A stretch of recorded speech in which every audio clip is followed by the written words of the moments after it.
Então vamos lá, vamos colocar ele aqui, né, para funcionar, essa animação aí para funcionar de acordo com os estados aqui, né, e o nosso desenvolvimento. Então o que tem que acontecer?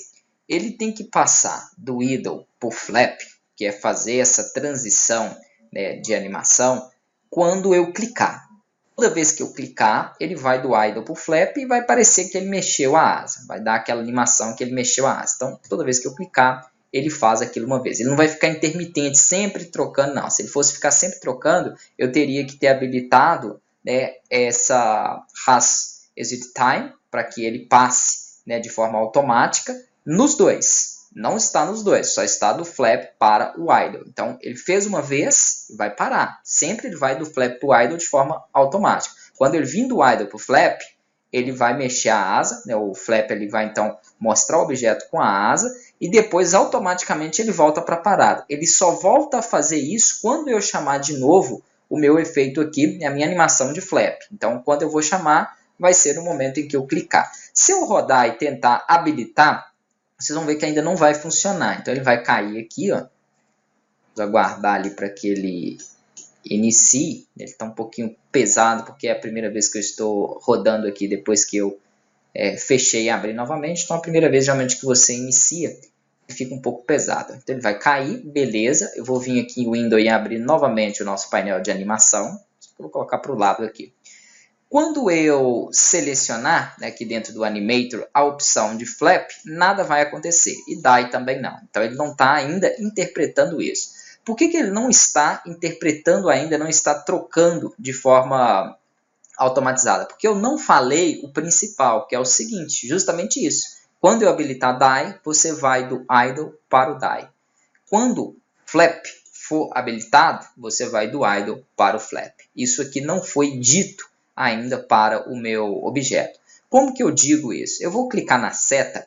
Isso aqui eu até cheguei a mostrar no módulo anterior, que foi o primeiro curso de 2D. Você vai ter a condição na qual ele vai acontecer essa transição. E nós não criamos nenhuma condição. Eu vou clicar aqui no mais e a condição para ele ir para o die, né, vai ser ele está true. Então, se eu só deixar aqui die, ó, ele vai entender que ele está true, tá joia? Eu não preciso colocar igual true nem nada. Então, quando eu coloco um condition igual die, é se ela for true. Então, se essa condição for true, se ela estiver habilitada, eu vou ter que fazer isso, eu estou vacilando, sem o play, né?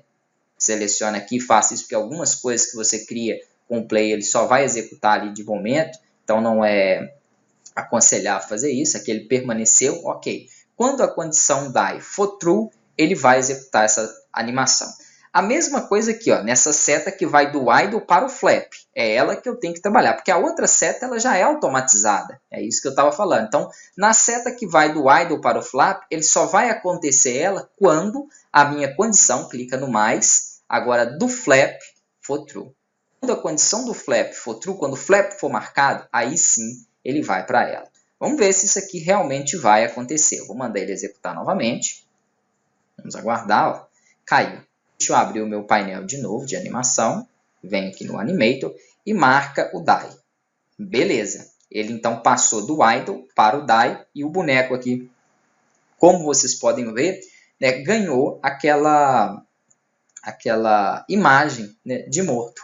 Quando eu fizer aqui o flap, a condição flap, mas eu vou ter que parar ela e vou ter que executar de novo, porque eu não tenho do die para o idle, então ele não vai. Ó, quando eu fizer a condição do flap, vamos para a animação novamente, Animator, ele tem que ficar alterando ali, né, entre essa imagem idle, flap e voltar para ela, porque é o que eu mando automaticamente ele fazer. Ó. Beleza, aconteceu. Ó. Ele vai do idle para o flap e depois ele retorna. Percebam na seta. O retorno é automatizado, mas a ida não é. A ida depende de uma condição, que é flap ser igual a true, flap ser chamado. E como que eu vou chamar isso? Através do código. Então vamos lá, vamos parar um pouquinho aqui com isso, né? E eu preciso criar agora uma variável do tipo animator que vai acessar essas informações de animação que eu fiz. Quando eu crio uma animação e seleciono um objeto que tem essa animação, ele me mostra um novo componente aqui adicionado. Então, tem uma animação aonde no meu componente aí, né, no meu controle, passa no Bird, e aqui ele vai me dar algumas opções pré-definidas para me trabalhar. E se eu quiser definir, por exemplo, uma das animações que estão dentro dele, né, que são essas animações Die, Idle e Flap, eu preciso, então, primeiro acessar esse objeto Animator. Nós vamos estar fazendo isso já na próxima aula.